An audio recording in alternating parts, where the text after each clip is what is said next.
दूरस्थ नाविक गांव पहुंचे जिलाधिकारी विद्यार्थियों के साथ किया मध्याह्न भोजन। जानी जनता की समस्याएं। जनपद के दूरस्थ सीमांत क्षेत्र मुनस्यारी के नामिक गांव के भ्रमण के दौरान जिलाधिकारी आशीष कुमार भटगाई ने आज राजकीय प्राथमिक विद्यालय नामिक एवं राजकीय उच्चतर माध्यमिक विद्यालय नामिक का निरीक्षण किया। इस अवसर पर उन्होंने विद्यालय में अध्ययनरत छात्र छात्राओं के साथ बैठकर मध्याह्न भोजन ग्रहण किया तब भोजन की गुणवत्ता, स्वच्छता एवं पोषक मानकों का भी निरीक्षण किया। जिलाधिकारी ने विद्यालयों में संचालित शैक्षणिक गतिविधियों, छात्र उपस्थिति, शिक्षण व्यवस्थाएं, आधारभूत सुविधाओं, पेयजल, शौचालय, खेल सामग्री तथा मिड डे मील व्यवस्था का विस्तृत जायजा लिया।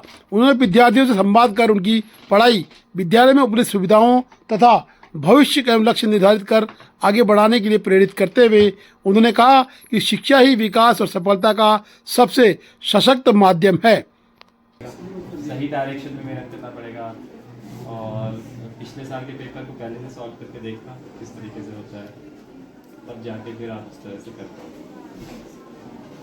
आगे बढ़ने के लिए क्या करना चाहिए? थोड़ा आप क्या करना चाहते हो पढ़ के? करना चाहते हो डॉक्टर बनने के लिए तो आपको जैसे कोई एग्जाम देना पड़ेगा ना, नीट का एग्जाम देना पड़ता है, इसके लिए आपको प्रिपेयर करना है।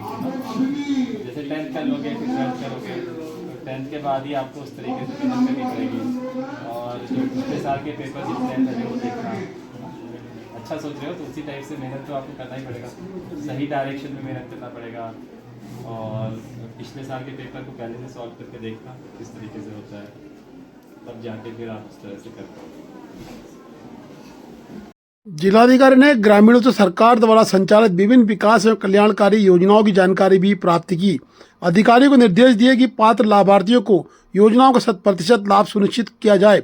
उन्होंने कहा कि प्रशासन जनता के प्रति जवाबदेह है और जन समस्याओं के त्वरित एवं प्रभावी निस्तारण के लिए प्रतिबद्ध है। नहीं, वो हमने टेंडर कॉल भी कर दिया है। मशीन 15 जून से रेगुलर यहाँ पर रहेगी। खाली बारिश हो जाएगी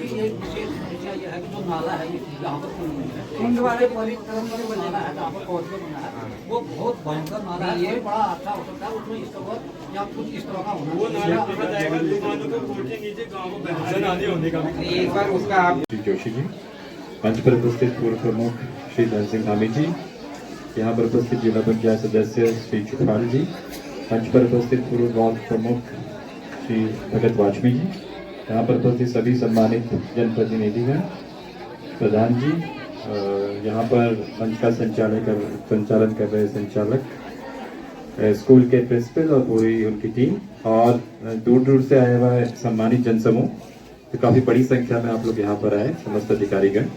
तो जो भी यहाँ पर हम लोगों ने समस्याएं, सजेशंस प्राप्त किए हैं, तो मैं आप लोगों को यही कहना चाहूँगा कि उस पर हम लोग तत्काल कार्रवाई करना सुनिश्चित करेंगे और ये प्रयास रहेगा कि विदिन ए मंथ उसका निराकरण जो हमारे लेवल से हो सकता है वो पूरी तरीके से हो जाए। बहुत अच्छा लगा मुझे आप सबके बीच यहाँ पर आके। ये हमारे जनपद मुख्यालय से ये क्षेत्र जो है काफ़ी जो दूरस्थ क्षेत्र है उनमें से एक है, तो निश्चित रूप से काफ़ी सारी ऐसी समस्याएं हैं जिनको प्राथमिकता के आधार पर लिया जाना अति आवश्यक है। यहाँ पर जैसे मुझे बताया गया कि विद्युत की भी अभी समस्या है, पेयजल की भी समस्या है बनी हुई है दूरस्थ क्षेत्रों में, क्योंकि स्वास्थ्य का एक चैलेंज तो रहता है, तो उसके संबंध में भी जो कार्रवाई होगी वो हमारे स्तर से की जाएगी। बाकी जो टीचर्स की कमी की बात भी बताई गई है उसको भी हम लोगों ने नोट कर ली है। जितनी भी बातें बताई गई हैं उस पर हम लोगों ने उसको पर्सनली भी नोट किया है। 4 करोड़ 32 लाख की लागत से बना बस अड्डा 6 माह से बंद। सड़कों पर खड़ी बसों से बढ़ रहा है जाम। धारचूला में 4 करोड़ 32 लाख रुपए की लागत से निर्मित आधुनिक बस अड्डे का निर्माण कार्य पूर्ण होने के बावजूद आम जनता को इसका लाभ नहीं मिल पा रहा है। निर्माण कार्य पूरा हुआ लगभग 6 माह बीत चुके हैं, लेकिन आज तक बसों का संचालन बस अड्डे के भीतर शुरू नहीं हो सका। परिणाम स्वरूप बसें अब भी मुख्य सड़कों पर खड़ी हो रही हैं, जिससे नगर में लगातार जाम की स्थिति बन रही है। इस बस अड्डे का निर्माण जल निगम द्वारा कार्यदायी संस्था के रूप में कराया गया था।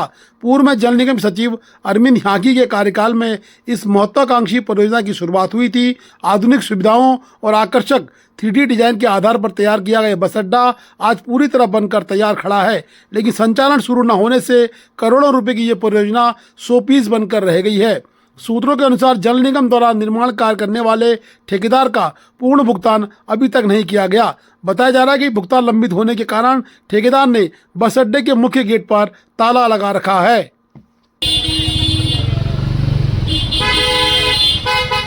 इस तरह से वन में तो यातायात बहाल गुजारा है।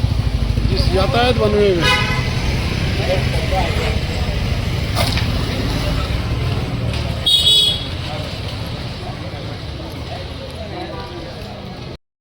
देखिए, मेरे सामने आप देख रहे होंगे बसें जो खड़ी हैं ये सड़क पर खड़ी हैं और इन बसों के लिए ये बस अड्डा बिल्कुल पूरी तरह से बनकर तैयार हो चुका है और बस अड्डे का काम 4,32,00,000 का ये हो चुका है। लेकिन अभी जल निगम ने इसको हैंडओवर नहीं किया है। जल निगम इसको हैंडओवर करके नगर पालिका को सौंपेगी, तब जाके जो बसें सड़क पर खड़ी हैं ये इसके अंदर जाकर खड़ी होंगी। आइए मैं दिखाता हूँ आपको अंदर का दृश्य। ये बस अड्डे की बसें हैं जो धारचूला में खड़ी हैं और बाहर खड़ी हैं। इनको इसके अंदर खड़ा होना है, उसके बाद ये व्यवस्था बहाल हो जाएगी। अभी अंदर देखिए किस तरह से बना है बस अड्डा, ये पूरी तरह तैयार हो चुका है, लेकिन बसें बाहर खड़ी हैं और सड़क यहाँ पर संकरी है, दिक्कतें आती है। जल निगम के ठेकेदार के द्वारा बनाया गया है। अब हस्तांतरण जल निगम को होना होगा, उसके उपरांत ये नगर पालिका इसका संचालन करेगी और ये बस अड्डा विधिवत धारचूला में काम करेगा। लेकिन समय की मांग है कि जल्दी अगर बस अड्डा अपने रूप में आ जाए और बस अड्डा चलने लग जाए, बस अड्डे के अंदर बसें खड़ी हो जाएं, व्यवस्थाएं बहाल हो जाएं, तो शायद धारचूला में इस सड़क का जो चौड़ा भाग है वो जनता को आराम से उपलब्ध हो जाए और जनता के आवागमन में कोई दिक्कत ना हो। प्रशासन को संज्ञान लेने की नितांत आवश्यकता है। यहाँ पर बैंक है, अन्य दुकानें हैं, जिससे बसें बाहर रोड पर खड़ी होती है तो यातायात, सामने टैक्सियाँ खड़ी होती है तो दूभर हो जाता है, स्थिति जाम की बन जाती है।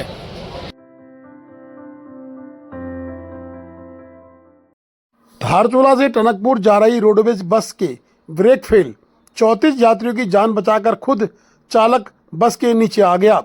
आखिर कब तक पहाड़ों में मौत बनकर दौड़ेंगी खटारा बसें? जवाब दे परिवहन विभाग। उत्तराखंड के पहाड़ों में सफर कब सुरक्षित होगा, यह सवाल आज फिर पूरे प्रदेश के सामने खड़ा हो गया है। धारचूला से टनकपुर जा रही रोडवेज बस का लोहाघाट के मरोड़ खान के पास अचानक ब्रेक फेल हो गया। बस में सवार यात्रियों की सांसें थम गईं और कुछ ही पलों में एक बड़ा हादसा सामने था। लेकिन उस बस का चालक बेनीराम मौत के सामने भी नहीं डरा। उसने अपनी जान की परवाह किए बिना बस को नियंत्रित करने की पूरी कोशिश की और 34 यात्रियों की जिंदगियां सुरक्षित बचा ली। यात्रियों की जिंदगी तो बच गई, लेकिन बेनीराम को बचाने वाला खुद इस दुनिया में नहीं रहा। आज 34 परिवार अपने परिजनों के सुरक्षित होने पर राहत की सांस ले रहे हैं, लेकिन बेनीराम के परिवार में मातम पसरा है। एक घर का सहारा, एक परिवार का चिराग और एक सच्चा कर्मयोगी हमेशा के लिए खो गया। अब सवाल सिर्फ एक हादसे का नहीं, बल्कि उस व्यवस्था का है जो वर्षों से पहाड़ की जनता को खटारा और उम्र पूरी कर चुकी बसों के भरोसे छोड़ रहा है। इस वर्ष आदि कैलाश में आस्था का सैलाब उमड़ रहा है। 33 दिनों में 30,000 यात्रियों ने आदि कैलाश के दर्शन किए। यात्री लोग दर्शन करने के बाद आदि कैलाश से वापस लौट रहे हैं और काला पानी मंदिर, ओम पर्वत करने के बाद जब यात्रियों से पूछा जा रहा है तो यात्री बहुत खुश और अच्छे मिजाज के साथ बात कर रहे हैं। यात्री सड़क मार्ग को देखकर भी खुश दिखाई दे रहे हैं। आइए सुनाते हैं यात्रियों का वृतांत। दर्शन काफ़ी अच्छे हुए, रोड्स भी काफ़ी अच्छी बनी हुई है। गवर्नमेंट ने रोड्स पे बहुत अच्छा काम किया हुआ है।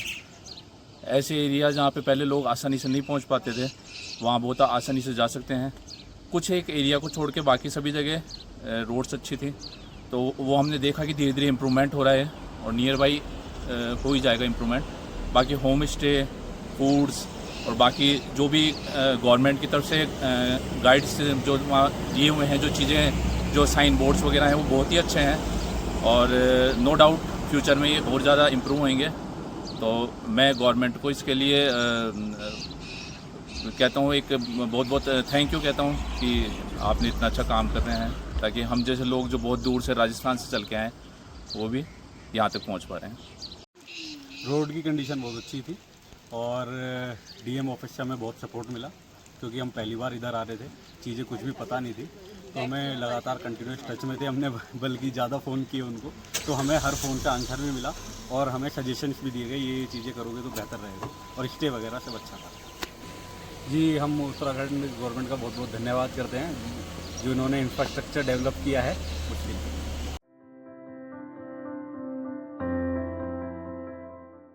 तहसील धारचूला में एसआईआर के कार्य के लिए बीएलओ सुपरवाइजर व आईटी वॉलंटियर हेल्पिंग हैंड के साथ जीजीआईसी सभागार धारचूला में प्रशिक्षण व बैठक कार्यक्रम शुरू हुआ।